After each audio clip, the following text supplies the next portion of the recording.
السلام علیکم friends, welcome to کتاب نگری یوٹیوب چینل کتابوں کی نگری میں خوش آمدید۔ میں ہوں آپ کی ہوسٹ اقرا یاسین، اور آج میں آپ کے لیے لے کر آئی ہوں عالیہ حسین کے قلم سے تحریر کردہ آپ سب کے فیوریٹ ناول دعا سرگے تو کی لاسٹ ایپیسوڈ کو لے کر۔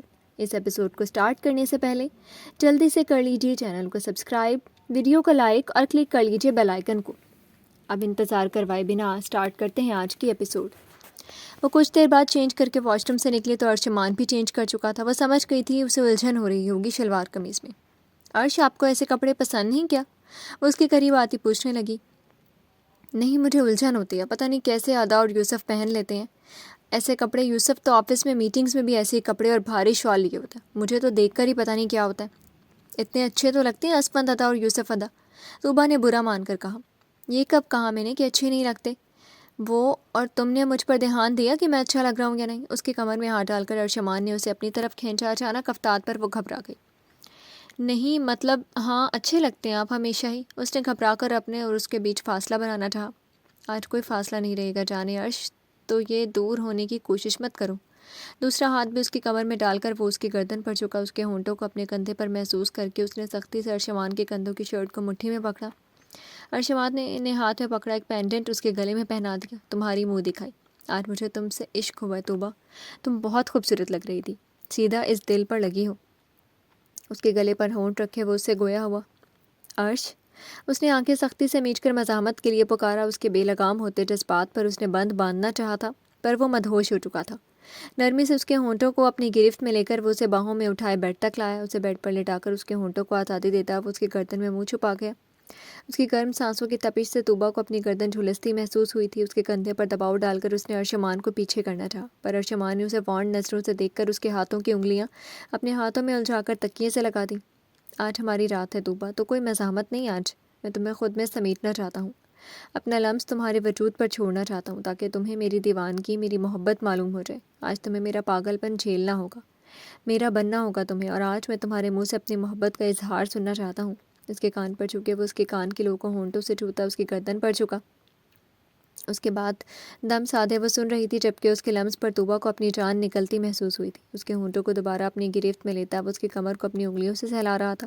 اس کے ہاتھوں کی حرکت طوبیٰ کو بے جان کر رہی تھی۔ اس کا شدت بھرا لمس اس کی سانسیں روکنے کے در پہ تھا۔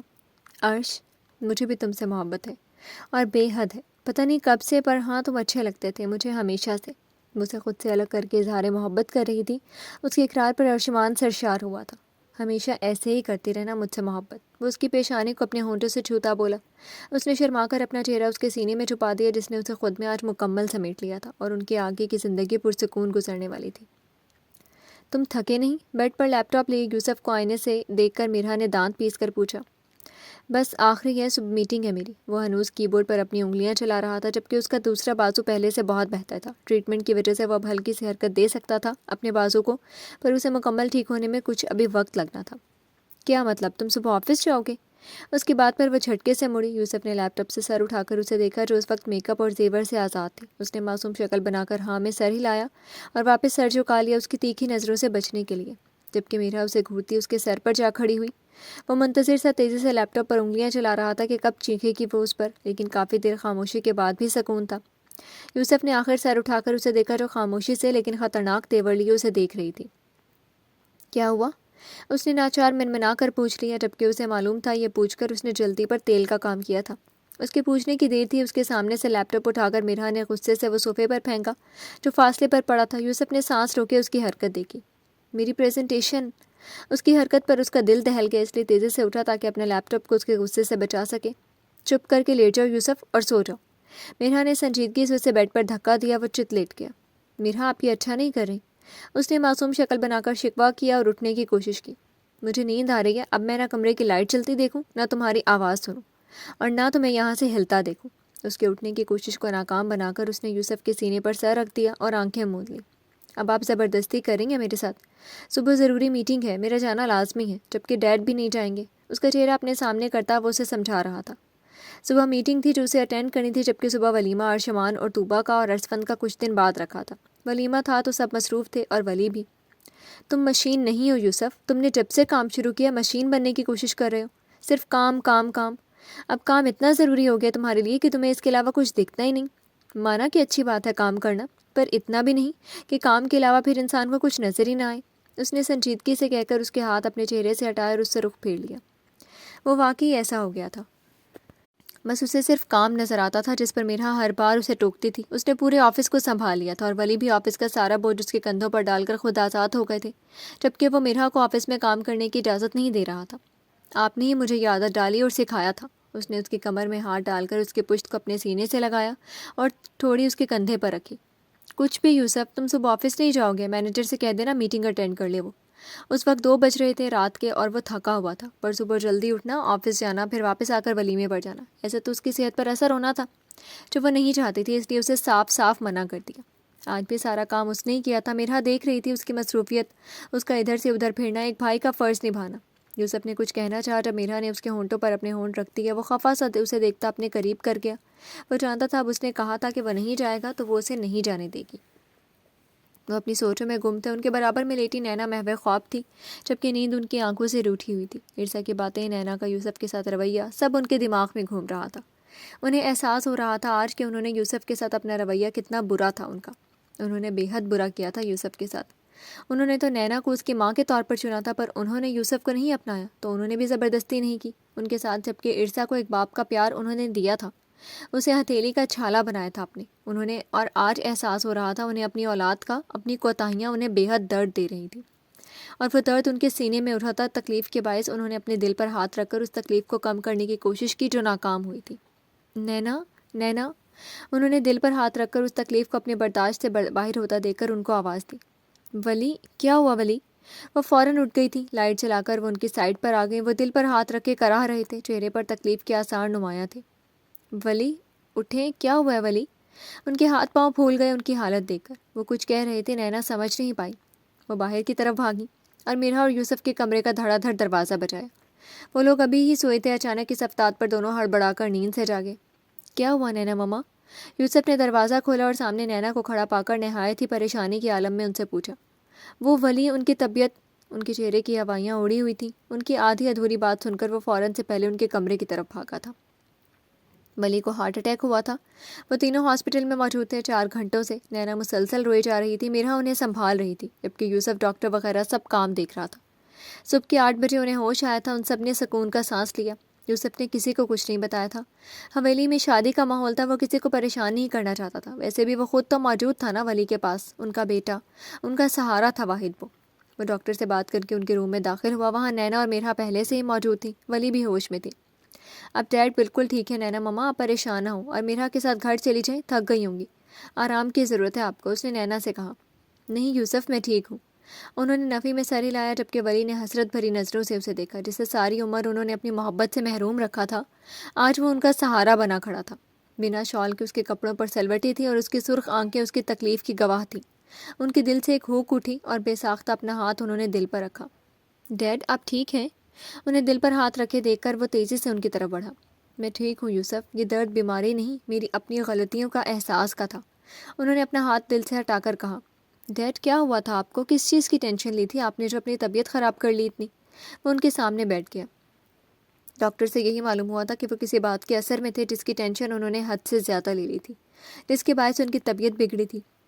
تمہاری یوسف نے تم نے الگ گھر لے لیا، اس بات کی ٹینشن ہے مجھے، انہوں نے سیدھی بات کہی تھی۔ ان کی بات سن کر وہ خاموش ہو گیا تھا۔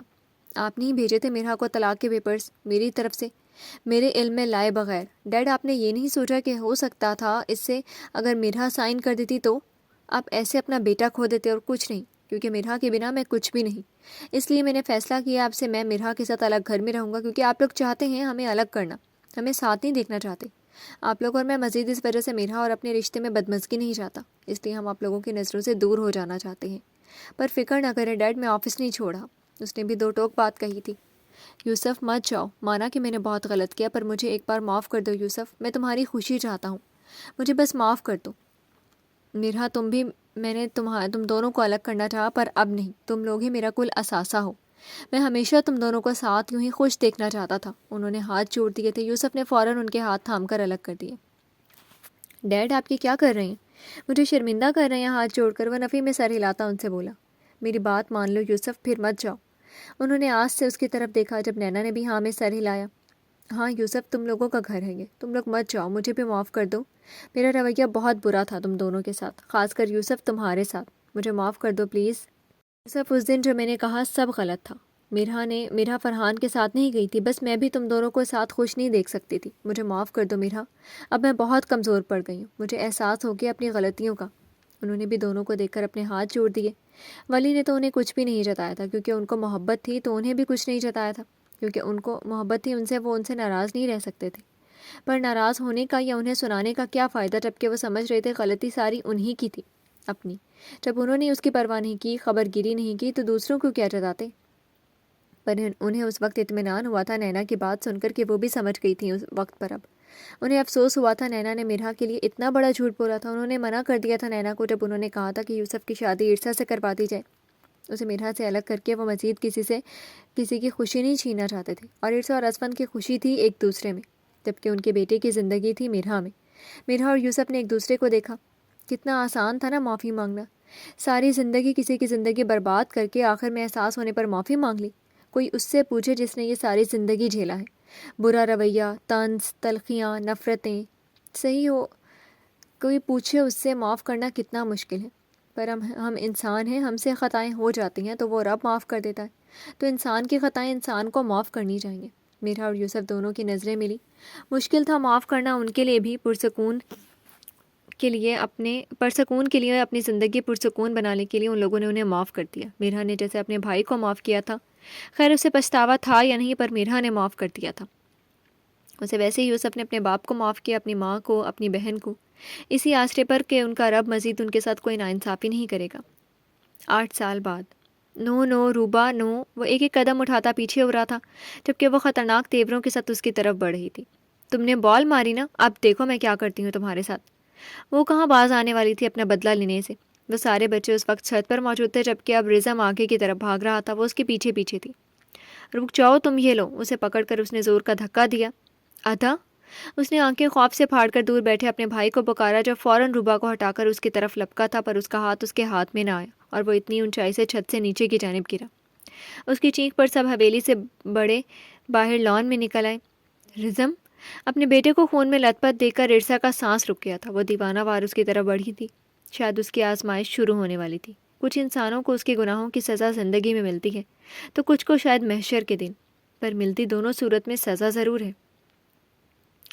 جی تو فرینڈز، کیسے لگی آپ کو آج کی ایپیسوڈ، اور کیسا لگا آپ کو یہ ناول، کمنٹ سیکشن میں ضرور بتائیے گا۔ پھر حاضر ہوں گے نیو ناول کے ساتھ، تب تک کے لیے اجازت دیجیے، شکریہ، اللہ حافظ۔